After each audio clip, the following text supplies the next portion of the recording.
वालेकुम। आज हम इलेक्ट्रोकेमिस्ट्री के सिलसिले में एक बहुत इम्पोर्टेंट टॉपिक पढ़ेंगे जो कि है ट्रांसपोर्ट नंबर। ट्रांसपोर्ट नंबर क्या है? Let's explain it with an example. Okay, consider an electrolytic cell, right. एक इलेक्ट्रोलाइटिक सेल है जिसके एक तरफ कैथोड रखा हुआ है और दूसरी तरफ एनोड रखा हुआ है, राइट। हमने इस इलेक्ट्रोलाइटिक सेल में इलेक्ट्रोलाइट डाला है जिसकी वजह से आप देख रहे हैं कि आयंस ही आयंस देख रहे हैं। हमने इस इलेक्ट्रोलाइटिक सेल को 3 कंपार्टमेंट्स में डिवाइड किया है। एक को हम एनोड कंपार्टमेंट कहेंगे, दूसरे को कैथोड कंपार्टमेंट, और दरमियान वाला हमारे पास क्या है? Middle compartment. एनोड कंपार्टमेंट कौन सा कंपार्टमेंट है? जो कि कैथोड के साथ अटैच है। एनोड के साथ अटैच है। कैथोड कंपार्टमेंट क्या है? जो कि एनोड के साथ यहाँ पर अटैच है, और मिडल कंपार्टमेंट दोनों के दरमियान है। अब यहाँ देखिए, मैंने 2 इलेक्ट्रोलाइटिक सेल बनाए हैं। ये दोनों असल में एक ही इलेक्ट्रोलाइटिक सेल है, लेकिन एक जब बैटरी ऑन करें और माइग्रेशन ऑफ आयंस हो तो वो वाला सिचुएशन है, राइट। तो दोनों ऑलमोस्ट सेम है, हम इस एग्जांपल में कंपेयर करेंगे। Okay, now consider four condition, apply four condition. First condition क्या है? When both cations and anions are stationary. आप एज्यूम करें कि आपने बैटरी ऑन किया है और दोनों आयंस क्या है? स्टेशनरी है। तो जाहिर है बिफोर एंड आफ्टर दोनों आयंस की माइग्रेशन सारे कंपार्टमेंट्स में सेम होगी, right. Now let's move towards second condition. When only cations moves, के सिर्फ कैटायंस मूव कर रहे हैं। जब आप बैटरी अप्लाई करते हैं तो कैटायंस मूव कर रहे हैं। चूंकि एनायंस की या तो वेलोसिटी कैटायन के मुकाबले में इतनी कम है कि वो ऑलमोस्ट स्टेशनरी है। Let's say 2 ions from anode compartment moves towards cathode compartment, जबकि anions चूंकि स्टेशनरी है तो they stay there. Okay, so after migration क्या होगा? यहाँ पे सिर्फ हमारे पास एनोड कंपार्टमेंट में 2 कैटायंस होंगे, क्योंकि एनायंस ने बाकी 2 ने माइग्रेशन किया है। अब यहाँ पे चूंकि ऑलरेडी 4 थे और 2 ने माइग्रेशन किया है, तो यहाँ पे हमारे पास एज ए होल कितने हो गए? 4 हो गए, राइट। नाउ अभी आप देखें, यहाँ पे नंबर ऑफ आयंस पेयर 4 है और यहाँ पे 2 है। मतलब माइग्रेशन की वजह से एक कंपार्टमेंट में 2 पेयर्स ऑफ आयंस है और दूसरे में 4 है। लेकिन अगर आप क्लोजली ऑब्जर्व करें तो number of unpair you can say anions और कैटायंस, यहाँ पे भी 2 है और यहाँ पे भी 2 है। मतलब number of unpair ions same होंगे। ये दोनों एनायंस क्या करेंगे? डिस्चार्ज होंगे। ये 2 और ये 2 यहाँ पे डिस्चार्ज होंगे। तो मतलब चाहे माइग्रेशन एक आयन करे या 2, नंबर ऑफ आयंस जो कि डिस्चार्ज करते हैं वो सेम रहेंगे, क्योंकि solution as a whole neutral रहना चाहिए, राइट। नाउ इस एग्जांपल में अगर आप देखें, इन दिस एग्जांपल सिर्फ कैटायन ने मूव किया है जबकि एनायन स्टेशनरी रहे। तो चार्ज ट्रांसफर किसने किया? सिर्फ कैटायन ने किया है। एनायन का उसमें कोई हिस्सा नहीं है, सिर्फ कैटायन ने कंट्रीब्यूट किया है। जो चार्ज ट्रांसफर आप रिकॉर्ड करेंगे वो सिर्फ कैटायन की वजह से होगा। Now let's move toward third condition. Excuse me, वो क्या है? When both cations and anions moves with the same velocity, जब दोनों कैटायन और एनायन सेम वेलोसिटी से मूव करें। किस तरह? लेट्स से यहाँ पे 2 कैटायन मूव करते हैं, यहाँ पे आ जाते हैं, और यहाँ से 2 एनायन मूव करके यहाँ पे आ जाते हैं। तो हमारे पास चूंकि थर्ड कंडीशन में दोनों ने मूव किया है सेम वेलोसिटी से, तो यहाँ से 2 में मूव किया है तो 2 कैटायन रह गए, और यहाँ पे 4 पहले थे, 2 मजीद आ गए तो 6 हो गए। यहाँ पे भी 2 ने मूव किया है तो 2 रह गए, और यहाँ पे 6 हो गए। तो अगर आप देखें तो नंबर ऑफ पेयर आयंस यहाँ पे 2 है और यहाँ पे भी 2 है। तो नंबर ऑफ पेयर आयंस हमारे पास ऑलमोस्ट सेम है, जबकि अनपेयर आयंस हमारे पास यहाँ पे 4 कैटायन है और 4 हमारे पास एनायन है। तो again number of unpair ion हमारे पास दोनों साइड में सेम होंगे और ये डिस्चार्ज होंगे, राइट। इसकी एनायंस की ऑक्सीडेशन होगी और कैटाइंस की रिडक्शन होगी, तो solution as a whole neutral रह जाएगा, राइट। अभी यहाँ पे चूंकि कैटाइन और एनाइन ने दोनों ने माइग्रेशन किया है विथ सेम वेलोसिटी, तो दोनों ने चार्ज ट्रांसफर को कंट्रीब्यूट किया है, और चूंकि दोनों इक्वल वेलोसिटी से मूव किए हैं, तो इस वजह से contribution to the charge transfer भी सेम होगा। Now comes towards the fourth assumption, excuse me, when cation moves with greater velocity than anion। अब हम एज्यूम करते हैं कि दोनों मूव करते हैं, लेकिन कैटाइन ज़्यादा वेलोसिटी से मूव करता है, तो लेट्स से इसके 3 आयन सेम टाइम में मूव करते हैं इन द सेम टाइम, जब हमारे पास एनाइंस क्या होंगे, उसके 2 मूव करते हैं। तो अभी चूंकि यहाँ पे 3 ने मूव किया है, तो यहाँ पे एक कैटाइन रह गया है, और यहाँ पे 4 ऑलरेडी थे और 3 मजीद आए, तो एज ए होल 7 हो गए। अभी यहाँ पे चूंकि 2 एनाइन ने मूव किया है, तो यहाँ पे 2 रह गए हैं, और यहाँ पे 4 ऑलरेडी थे, तो 6 हो गए।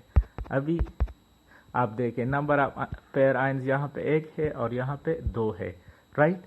जबकि नंबर ऑफ अनपेयर आयन यहाँ पे भी 5 है और यहाँ पे भी 5 है, तो again number of unpair ion same है, और ये डिस्चार्ज होंगे, और हमारे पास 1 पेयर आयन और 2 पेयर आयंस रह गए। तो अभी देखें यहाँ पे भी कंट्रीब्यूशन टू चार्ज ट्रांसफर दोनों आयंस करेंगे, चूंकि दोनों इलेक्ट्रोड के दरमियान माइग्रेट हुए हैं, लेकिन चूंकि positive ion with greater velocity हुआ है, तो इसलिए इसका कंट्रीब्यूशन ज़्यादा होगा, और नेगेटिव आयंस चूंकि लेसर वेलोसिटी से हुआ है, तो इसका कम होगा, राइट। तो यहाँ पे हमने क्या, अगर हम मैं इस एग्जांपल को समराइज करूँ, तो हम क्या कहेंगे कि चार्ज ट्रांसफर में दोनों आयंस कंट्रीब्यूट करते हैं, लेकिन on the basis of their velocity, जिस आयन की वेलोसिटी ज़्यादा होगी वो चार्ज ट्रांसफर को ज़्यादा कंट्रीब्यूट करेगा, और दूसरा जिसकी वेलोसिटी कम होगी तो वो कम कंट्रीब्यूट करता है। ये एक पॉइंट है। दूसरा पॉइंट क्या है कि जब आयंस अपने कंपार्टमेंट से दूसरे कंपार्टमेंट माइग्रेट करते हैं, तो अगर वो ज़्यादा वेलोसिटी से माइग्रेट करेंगे तो अपने कंपार्टमेंट में उसकी लॉस ज़्यादा होगी, डिसअपीयर होगा। जब वो अपने कंपार्टमेंट से माइग्रेट करता है, तो अपने कंपार्टमेंट में क्या होगा, डिसअपीयर होगा। फॉर एग्जांपल यहाँ से 3, यहाँ पे इस एग्जांपल यहाँ पे 3 आयन ने माइग्रेट किया है, तो 3 आयन्स लॉस हुए हैं ना। यहाँ पे 2 ने किया है तो 2 लॉस हुए हैं, यहाँ पे 2 ने किया है। अगर ज़्यादा स्पीड से माइग्रेट करेगा तो अपने कंपार्टमेंट में क्या होगा, डिसअपीयर होगा, और disappear in his own compartment किसके डायरेक्ट प्रोपोर्शनल होगी, वेलोसिटी की। जितनी वेलोसिटी ज़्यादा होगी उतना डिसअपीयर ऑफ आयंस ज़्यादा होगा, राइट। तो यहाँ पे देखिए ये assumption, let's say V plus is the speed of positive ion and V minus is the speed of negative ion. So number of equivalent loss from anode compartment किसके बराबर होंगे, U प्लस के। जितना वेलोसिटी ज़्यादा होगा number of equivalent loss ज़्यादा होंगे। Similarly V minus number of equivalent loss from cathode compartment, V minus जितना ज़्यादा होगा तो उतना number of equivalent loss from anode cathode compartment ज़्यादा होगा। अगर ओके, सो ये पॉइंट्स आप जहन में रखें। Now let's move towards transport number. So transport number क्या है, let me define the fraction of total current carried by cations or anion is termed its transport number। जिस तरह अभी हमने एग्जांपल में पढ़ा कि पॉजिटिव और नेगेटिव आयन दोनों चार्ज ट्रांसफर को कंट्रीब्यूट करते हैं, लेकिन दोनों हमेशा सेम नहीं करते, वो डिपेंड करता है इसकी वेलोसिटी पर। तो उसको the fraction transfer by a cation or anion is called transport number। Now current carried by cations किसके प्रोपोर्शनल होगा, velocity of cation. Velocity of cation जितना ज़्यादा होगा उतना वो करंट ज़्यादा ट्रांसफ़र करेगा, जिस तरह आपने एग्जांपल में पढ़ा। करंट कैरिड बाय एनाइन, वो भी वेलोसिटी ऑफ एनाइन के डायरेक्ट प्रोपोर्शनल होगा। अभी ट्रांसपोर्ट नंबर ऑफ कैटाइन किसके बराबर होगा, current transfer by that will be equal to velocity of cation divided by velocity of cation plus anion, right। उसकी velocity divided by cation plus anion की velocity को plus करे तो वो हमारे पास ट्रांसपोर्ट नंबर ऑफ कैटायन होगा। अगर transport number of cation को मैं T प्लस से डिनोट करूं तो वो के बराबर V प्लस और V plus plus V minus. Similarly T minus अगर माइनस आयन का ट्रांसपोर्ट नंबर है तो वो V minus divided by V plus plus V plus plus V minus, right. चूंकि ट्रांसपोर्ट नंबर एक फ्रैक्शन है तो पॉजिटिव आयंस और नेगेटिव आयंस के ट्रांसपोर्ट नंबर को अगर आप प्लस करें तो वो किसके बराबर होगा? 1 के बराबर हो। यहाँ आप मैथमेटिकली इसको 1 के बराबर ले सकते हैं। Now come to this example. Okay, consider limited conductance of KCl हमारे पास क्या है? 0.01499 है। इसका मतलब है कि इन्फिनिट डाइल्यूशन पे 1 ग्राम इक्विवेलेंट ऑफ KCl कितना चार्ज ट्रांसफर करता है? 0.01499। अभी चूंकि KCl में एक K प्लस है और Cl माइनस है तो जाहिर है दोनों का हिस्सा होगा ना, दोनों का हिस्सा होगा करंट ट्रांसफर करने में। अभी इस करंट ट्रांसफर करने में K प्लस का कितना हिस्सा होगा? इसका ट्रांसपोर्ट नंबर किसके बराबर होगा? राइट, तो वो क्या होगा? Current transfer by K divided by total current transfer. Similarly T minus का क्लोरीन का ट्रांसपोर्ट नंबर क्या होगा? क्लोरीन ने कितना किया है? Divided by the total current pass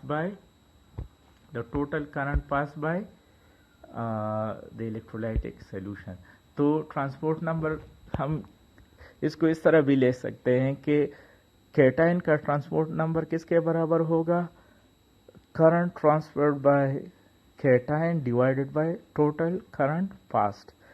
anion का क्या होगा? T minus current pass by anion divided by total current passed, right.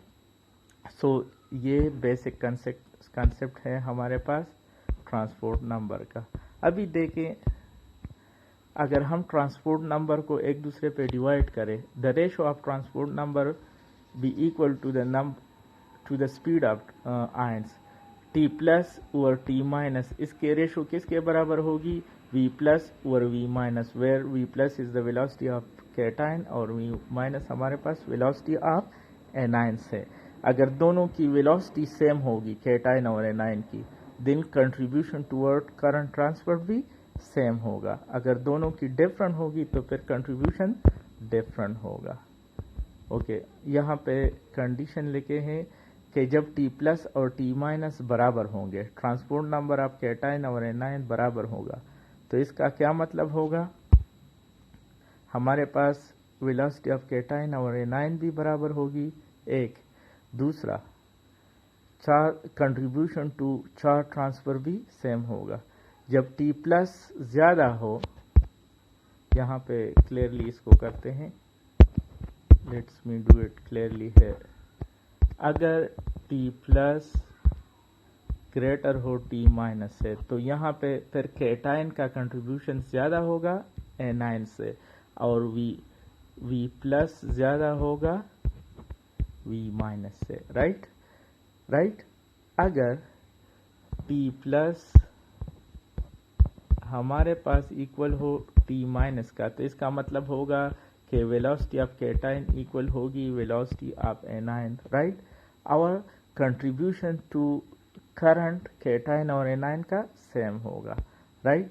अगर यहाँ पे ये कंडीशन हो T माइनस बड़ा है T प्लस से, तो फिर क्या होगा?